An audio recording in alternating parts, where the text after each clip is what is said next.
1987, a man named Harold Weems hires cameraman Apollo to film a confession that will clear his name once and for all. 21 years earlier, his wife and son were killed under mysterious circumstances, and although Harold as the prime suspect was eventually acquitted, his neighbors never fully believed in his innocence.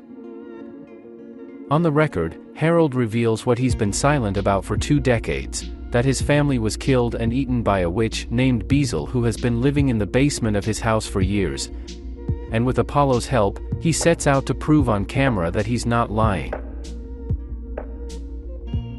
As strange as it may seem to some, every movie is some kind of authorial statement, an illustration of some thought or an attempt to reflect on some topic. Even the simplest and most artless horror movies are built around some idea, which is usually not difficult to formulate. Beezel is one of the rare exceptions to this rule, a movie that exists, as it seems, primarily to show the right people that the director and screenwriter Fradkin masterfully knows how to build an atmosphere of oppressive horror and knows how to submit screamers so that you, even clearly understanding that now you are going to be scared, still spilled your tea or something stronger.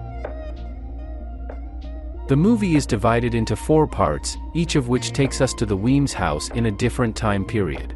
After a short prologue from 1966, clearly inspired by the famous opening scene from it, we are transported to 1987, followed by stories from 2003 and 2013.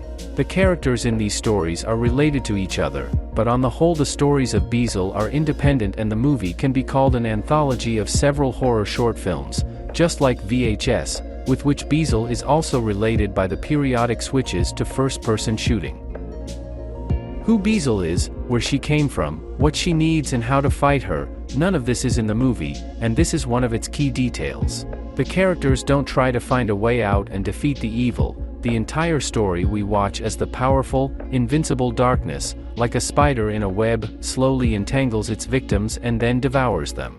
All this is frightening, even despite the lack of naturalistic details, and the way in which the aforementioned Fradkin handles it deserves respect. A vague sense of unease accompanies you for the entire movie, and in some scenes Fradkin manages to achieve such a dense suspense that you could cut it with a knife. The plotless structure of Beezel imbues the picture with a crushing sense of hopelessness. You know perfectly well what the outcome will be, and in your mind you bury everyone who appears in the frame. Beezel is an inexpensive movie, but looks very high quality. Fradkin knows how to work with the frame and build the mise-en-scene. As a genre master, he feels when to pull the suspense, and when to shoot at you some powerful screamer or even a series of them, as well as how to support what is happening with disturbing music or nerve-grinding sound design. There are a lot of questions about Beezel as a full-fledged movie, but if you view it as a showreel of sorts, a demonstration of its creator's skills and a bid for the future, it's an extremely impressive performance. And if Fradkin decides to develop this story further, it could very well grow into a full-fledged franchise along the lines of Terrifier in the future.